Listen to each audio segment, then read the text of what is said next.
Hindi, may tinitirahan kayo ngayon eh. Maayos yung tinitirahan nyo ngayon. Napakaayos, may tubig, may kuryente, meron kang bahay na masisilungan.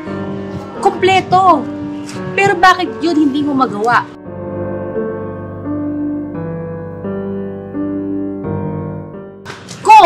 Kung papayag ang Home for the Aged or yung PSWD, doon ka din. Magkasama kayo ni nanay. Nakikita mo din si nanay.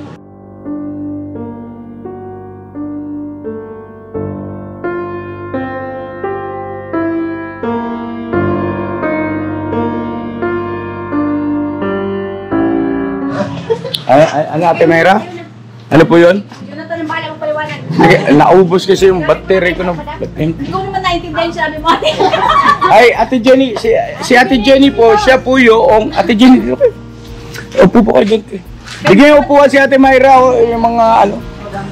Dito. House Jo, doon ka sa tabi ni Ate Jenny. Dito dyan si Ate Mayra. Yan. Ngayon mga kabisnes sa asikasuhin mo natin ito.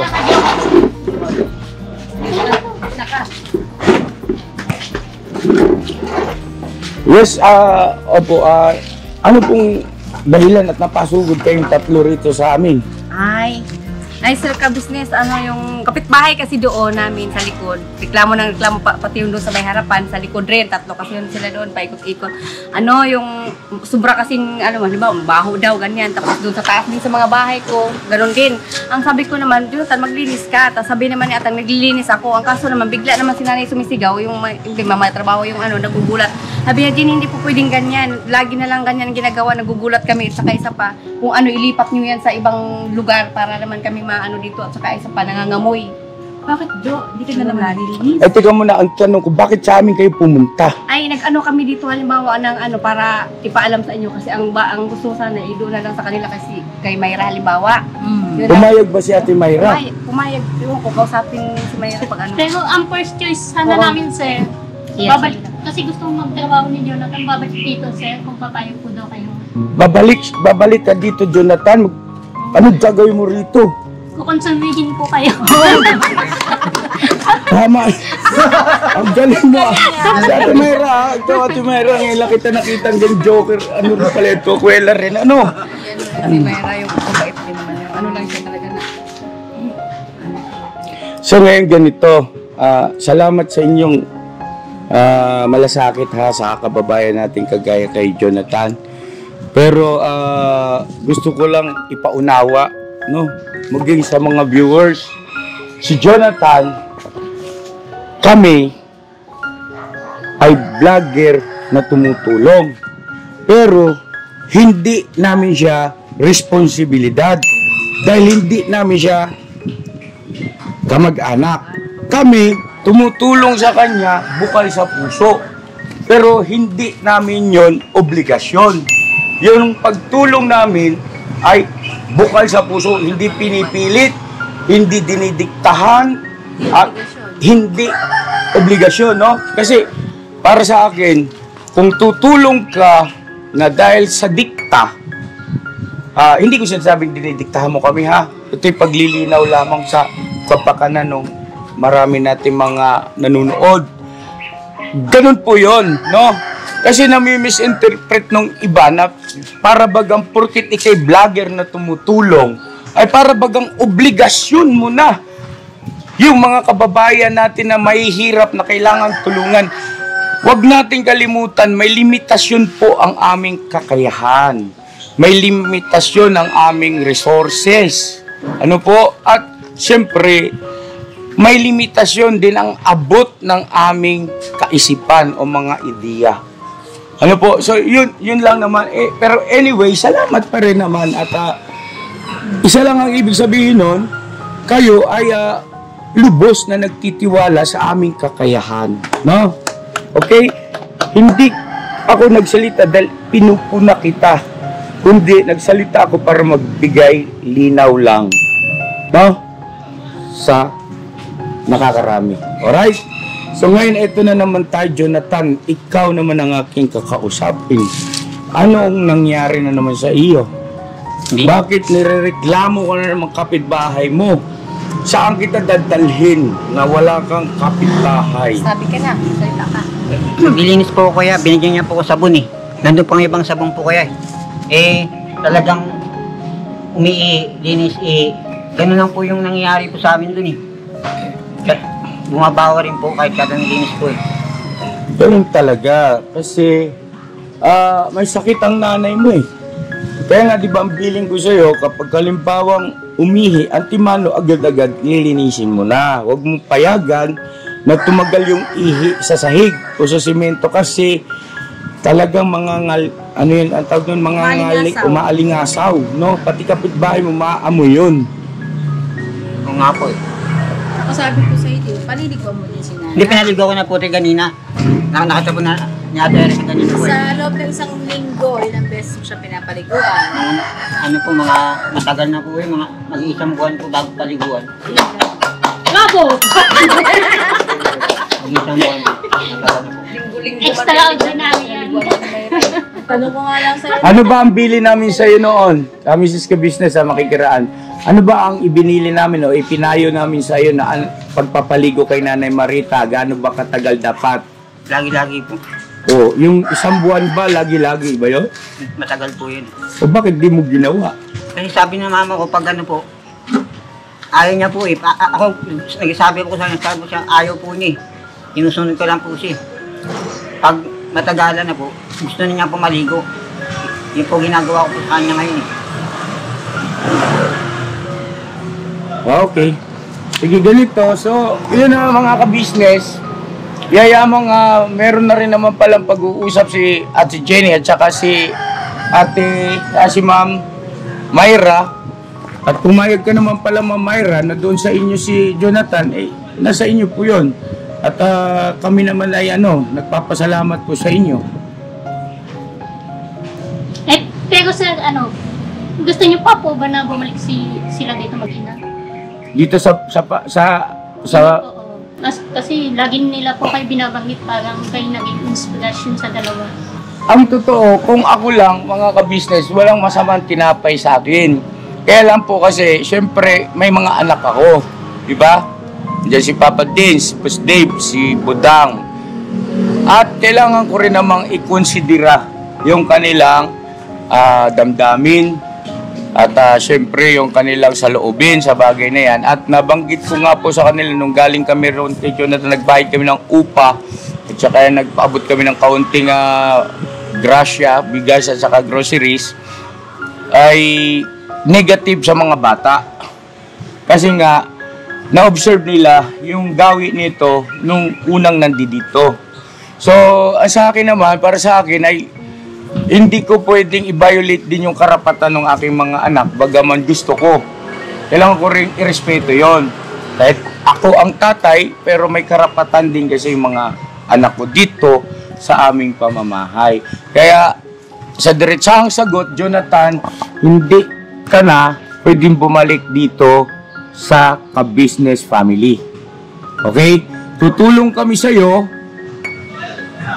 batay sa aming kakayahan, pero hindi ka dito nakatira sa amin. Apo kaya. So yun po yung sagot ko sa iyo, Ate Ira. Ay, Mayra pala, sorry. Sino ba yung Ira kasi? Isa mang nagsabi nun, Jonathan. Mayroon pala po yan. Mayra, oo. Siya kasi yung Ira. Ganito, Kaya- medyo, may kasi ako, di ba, nung ba sinabi ko sa'yo, na ito talaga dapat doon natin dalhin si nanay sa home for the aged. Speaking of home for the aged, mga ka-business, ay natalakay na rin yan dun sa vlog ko, di po ba? At pumayag na silang mag-ina. Ang inaantay na lang po kasi natin yung confirmation doon sa opisina. At inaasikaso po yan ng mga EMS. Ngayon po mga ka-business, wala pang response.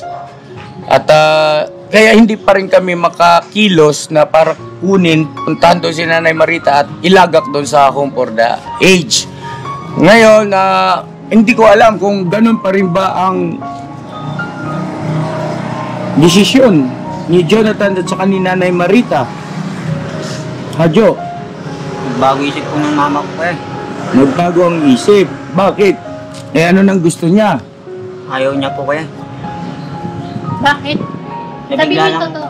nabigla lang po yung sinabi niyo. Tapos yung tinanong ko po kinabukasan, ayaw na niya po.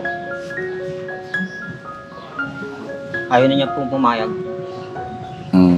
Eh di, wala, Mrs. Ka-Business, pagka ganyan, hindi, wala tayong karapatang pilitin kasi may mababayulit tayong, tawag dito, siyempre, karapatan nila. Okay, ganito. Nandun na tayo sa karapatan mo, Jo. Sige. Ibibigay... totoo naman talaga na ikaw ang may karapatan kay nanay.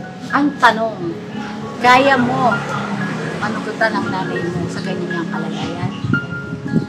Hindi po, te.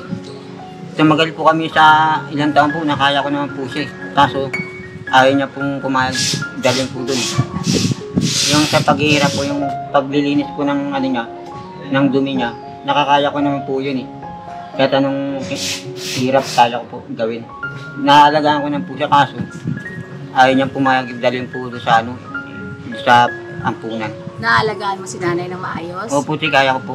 Wala lang po talaga kaming matiran. Kung may sarili po kaming matiran, Saan Okay. ka tira ngayon? wala nga po, te. O, paano mo nasabi na alagaan mo si nanay ng maayos? Yun lang po, te, yung wala lang matiran, kaya hindi yung naalagaan. Hindi, may Meron tinitiran na nga kayo may ngayon tinitirahan, eh. di ba? Maayos yung tinitiran nyo ngayon. Napakaayos, may tubig, may kuryente, meron kang bahay na masisilungan, kompleto. Pero bakit yun hindi mo magawa na linisin ang nanay mo araw-araw? Ganun Kasi- ba ang pag-aalaga sa nanay? Diba? Yes, ganito kasi yun, Jonathan. Kahit saan ka titira, pagka hindi mo sinunod yung mga kapitbahay, wala aming- kang magagawa. Diba, Jo? Ilan na yung inupahan nating tirahan? Tatlo. Tatlo ba? Apat? Tatlo po, te. Tatlo. Lahat po sila ay nagre-reklamo, tumatawag. Anong sabi? Mabaho, mapanghi, hindi malinis ang nanay mo. Ganun ba ang nasasabi mo kaya mong alagaan si nanay? Ganun ba, Kuya Jo? Tanungin kita. May kulang lang po eh. Hindi lang yun. Huwag mo nang inilalang yun. Kasi ilang beses ka na namin tinuruan kung paano paliliguan si nanay, paano mo siya lilinisin, pero bakit hindi mo rin nagawa kung sinasabi mong kaya mo? Hindi kunti lang po na nalilinis ko. Hindi pwede konti. Kasi kung konti yun, walang magre-reklamo. Diba? Hindi konti yun. Ang ibig sabihin ng kuya, hindi mo kaya. Hindi mo kayang panagutan yung sinasabi mo na alagaan ng nanay mo. Hindi mo siya kayang asikasuhin. Diba? Kaya nga, ito binibigyan kita ng choice. Doon natin siya dadalhin sa Home for the Aged kasi doon pwede siyang maalagaan ng mga nasa gobyerno. Kasi karapatan niyo naman din yun. Diba? Doon, si nanay, hindi mo siya maaamoy na mabaho. Magiging malinis siya doon. Kasi nga kayo ay walang matitirhan. Kasi interview ka naman ng niyan eh, sa Home for the Aged. Si nanay una-una, senior. Wala kayong kamag-anak na tumutulong sa inyo. Wala rin kayong bahay. Meron mang bahay, hindi mo naman din malinis. Nagre-reklamo yung inuupahan natin. Kung saan kayo dadalhin? Diba? Kasi kahit ano pong upa natin na patuloy tayong upa ng upa, ilipat kayo, pero kung hindi mo na maintain yung kalinisan ni nanay, wala. Ganun pa rin ang ganun. Doon, kasi magagamot din siya doon eh. May mag-aasikaso. Katulad niyan, si ate, may-ari ng bahay. Lahat ng sa kapaligiran niyo doon nagre-reklamo. Ano yun, inilipat ka na naman namin uli ng bahay. Ganon uli na naman din ang mangyayari. Diba? Ganon at ganon din.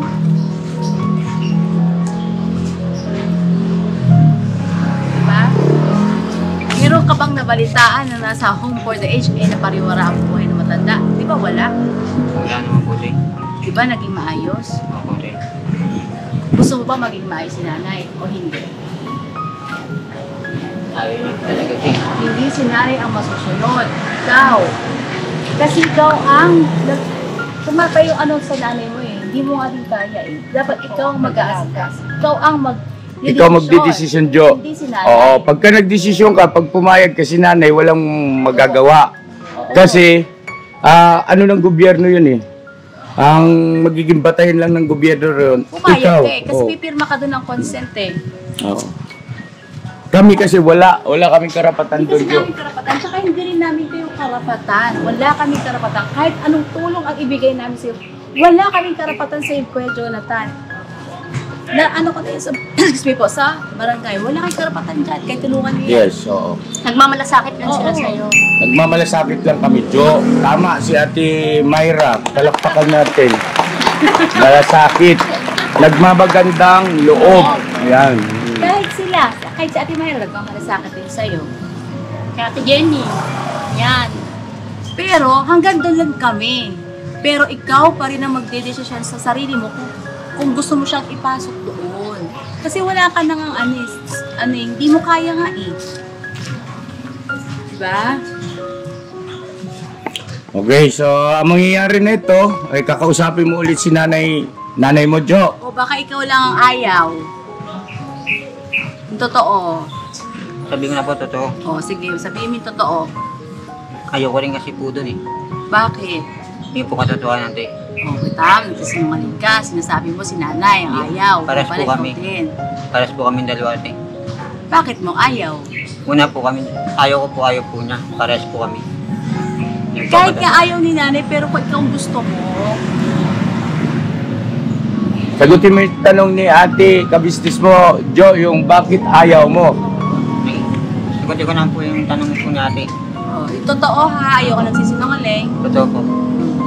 Nakasanayan po namin talaga dun sa lugar po namin. Tapos, nandun po kami sa may tabing kalsada. Tapos uuwi na lang po kami yung mga gabi na po. Nakasanayan po namin eh. Kasi pag nandun po kami Nakasanayan yung mamalimos. Opo, saka sa lugar po namin. Eh pag nandun po kami sa sinasabi niyo po, hindi po namin nakasanayan po. Tsaka, Ayan na naman tayo sa nakasanayan. Di ba pinaliwanag na namin sa inyo yan, na hindi porkit nakasanayan mo, kung halimbawa naman, mayroong pagkakataon na para ikay mabago, no? Ibig sabihin, baguhin yung gawi dahil merong mas makakabuti, mas magandang magiging kalagayan mo. Bakit mo pilit na ipupunto yung nakasanayan? Kung mali na hindi dapat gawin. Di ba nagbigay kaming example sa inyo noon na yan, nakasanayan mo doon sa basurahan. Ibig bang sabihin, pagka nagkaroon ka ng pamilya, karoon ka ng asawa at anak, halimbawa si Myra, doon mo rin ititira sa basurahan kasi nakasanayan mo. Di ba dapat nag-iisip ka ng mas mabuti, mas ikabubuti? Tingnan mo si Myra, tingnan mo. O yan, ititira mo yan doon sa basurahan, pati magiging anak ninyo, halimbawa lang. Gusto mo yun, ang gano'n ang maging pamilya mo rin? Gusto mo? hindi yan po, ayaw po na gano'n. Ayaw mo, di ba? Pero, bakit mo pinaparanas kay nanay na doon kayo sa kalsada? Na pwede ka namang tumira sa maayos. Katulad yan, binigyan ka namin ng tirahan. Hindi mo rin sinusunod yung sinasabi namin sa'yo. Di ba? Gusto mo, ganito, Kuya Jo. Kung papayag ang Home for the Aged or yung PSWD, doon ka din. Magkasama kayo ni nanay. Nakikita mo din si Tama. nanay. Kung gusto mo. Sa sarili mo. Malawak kasi yun, Jo. Kasi iniisip mo yata kasi isang bahay lang yun. Hindi. Ano yung malawak yung compound na yun. Ibig sabihin, bakuran malawak. Malaya kayo roon, Saka maglaro. maraming makakasama. Yes. May mga kasama ka ron, malaya kayo maglaro, may mga kanya-kanya kayo rong tulugan. Tapos, hindi kayo magugutom, nasa oras ang pagkain. Tama. Mayroong supply ng vitamins. Tama. At meron ding taga-asikaso sa paglilinis sa nanay mo. Yan. Hindi mo na po problemahin yung mga pangangailangan mo ron araw-araw. At dapat lang talaga na ang mga katulad mo ay napapakinabangan yung ganong programa ng gobyerno kasi malaki ang pondo riyan. Tsaka po mga kabisnes, homeless talaga sila. Opo. Homeless. Wala talaga silang tinitirahan, di ba? Kinuha nga natin sila sa bus.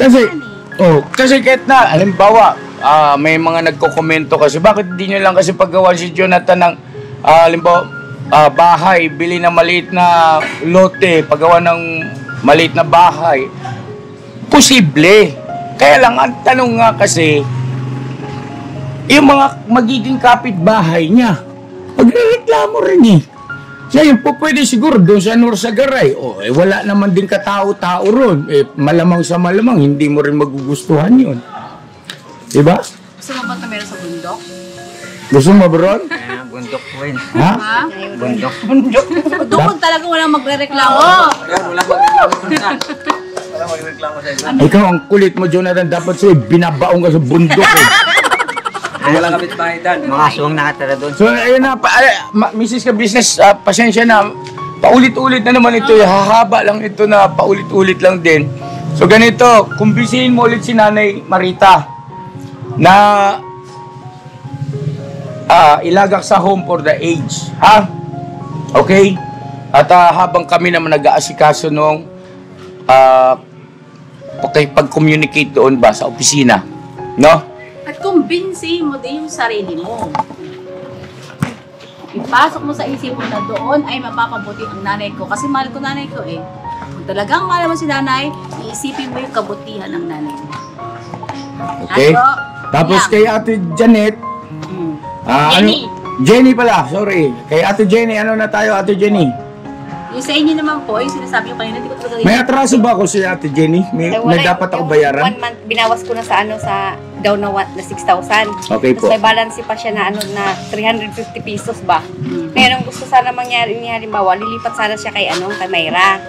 Ngayon, mayroon siyang makukuha sa akin na toki.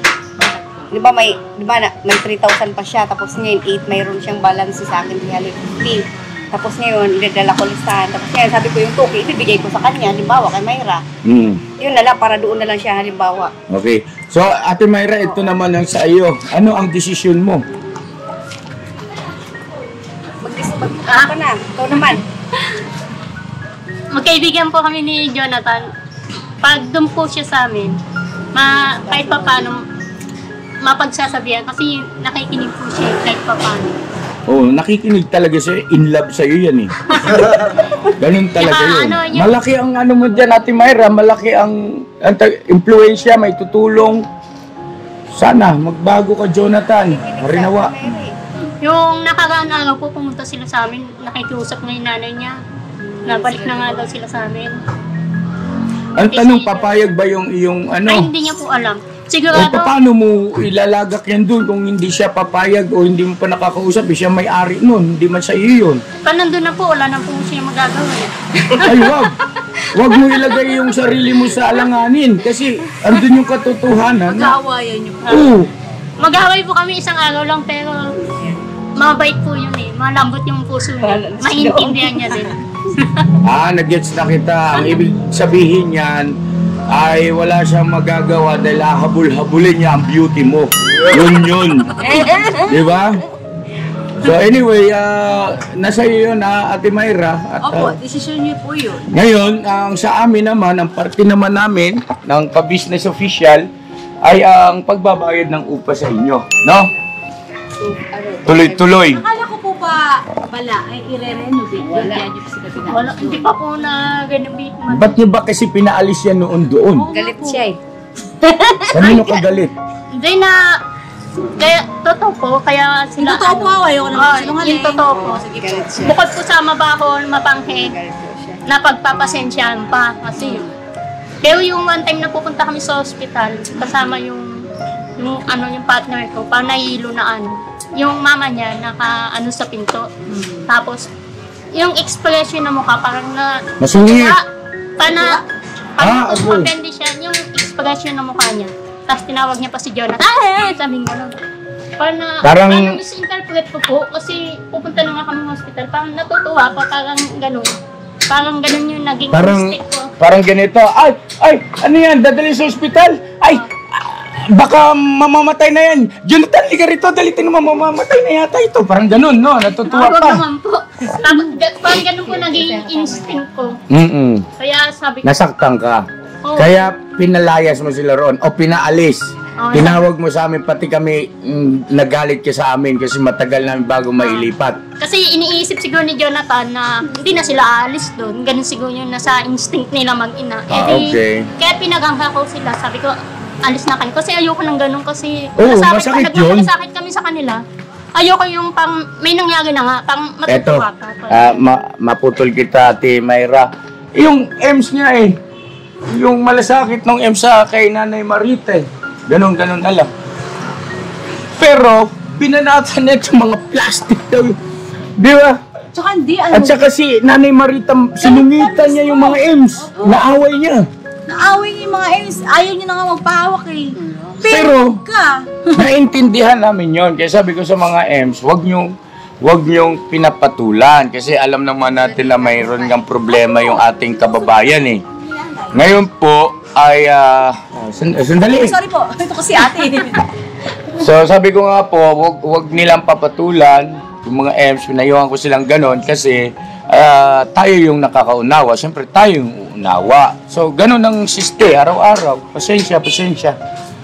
Tapos yun nga, nagdesisyon silang umalis dito. Sabi ko, sige. So ngayon, okay lang siya na bumalik sila rin. Paano kung maulit yung ganon na pangyayari, na dahilan kung bakit mo sila pinalis doon? Hindi, may kondisyon ako. Alam ko, hindi na gagawin yun ni Jonathan kasi pinagsabihan ko na po siya. Ano yan, si Jonathan, hindi ako naniniwala dyan kasi marami na yung oo na hindi naman tinutupad. Anyway, nasa iyo pa rin. Ang kondisyon doon, yung maglilinis sila, i-check ko yung bahay nila. Tapos maliligo, susunod. Okay, sige. So, magkano ang kailangan para sa upa? May 2,000 na tayo, Ate Jenny. 2,000 na lang ang ko kasi yung ibibigay ko dyan. Mayroon pa siya sa kulang kahit okay na yung token na lang ibabalik ko sa'yo. Ganun na lang. Ate Jenny, salamat ha.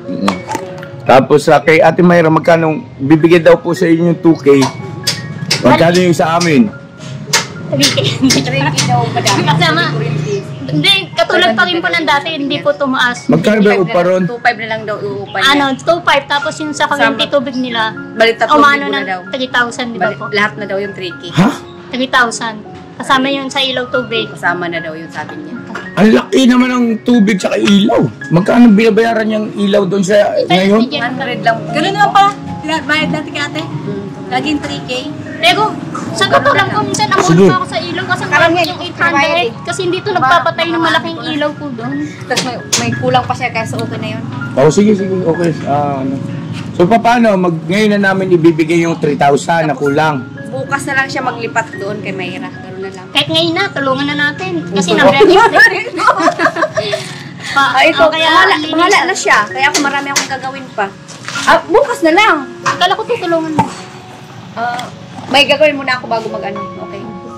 Sige, bukas. Gagawin ka doon. Kaya tinulungan ko. Amisis ka business at 3,000 daw po ang kulang. Bigay mo yung 3,000. Tricky ang anuhan ni mamagdaon daw siya ng Ganito, Ate Mayra. Balik kasi ganito. Pagka halimbawang okay na doon sa home for the age, ay ilalagak natin si Nanay Marita. Mas mabuti po. Okay. Wala man siya magawa rin kung may ano talaga sa So yun pa mga... yes. Gusto ko lang po magpasalamat sa mga ka-business family kasi kayo po nagiging inspiration ng mag-ina si Jonathan.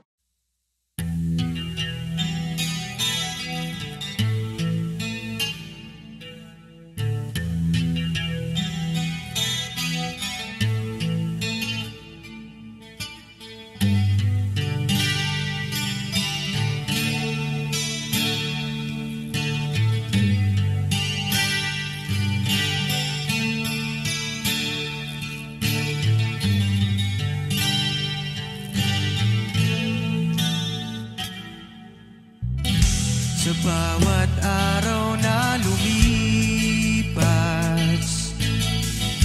ka-business ay nagagalak. Maraming taong natutulungan, pagpalain ng may kapal. Sa bawat araw nagdaan,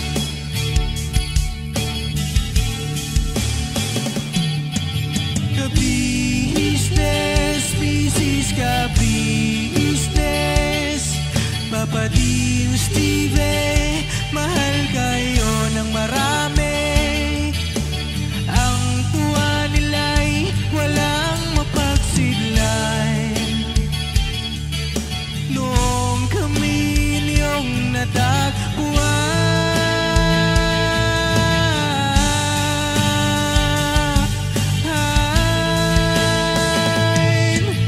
ang mga tao sa buong mundo, maging ang mga OFW, sinubaybayan mga pagtulong nyo, panalangin nila, sana'y hindi kayo magbabago.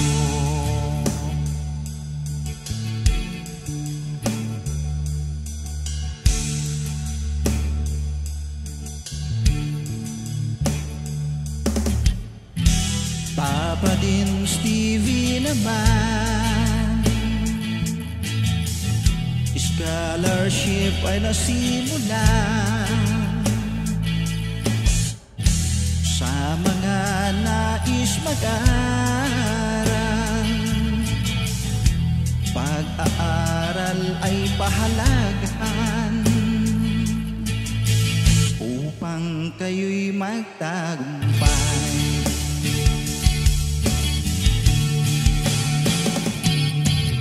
Ka-business, Mrs. Ka-business, Papa din Steve, mahal kayo ng marami.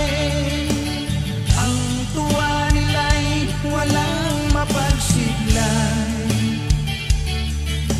Noong kami ninyong natagpuan,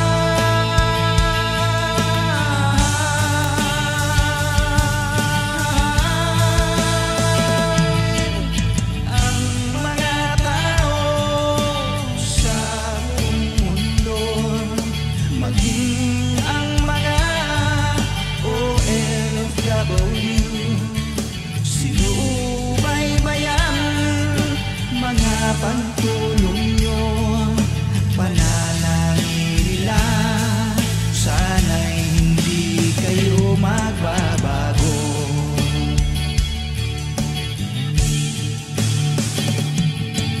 Sponsors at subscribers naming minamahal, walang sawa kami sa inyo'y magpasalamat.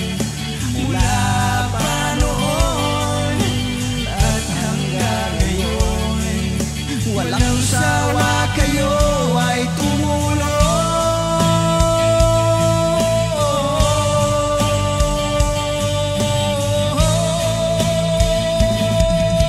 Ang mga tao sa buong mundo, maging ang mga OFW, sinubaybayan mga pagtulong nyo, panalangin nila, sana'y hindi kayo magbabago.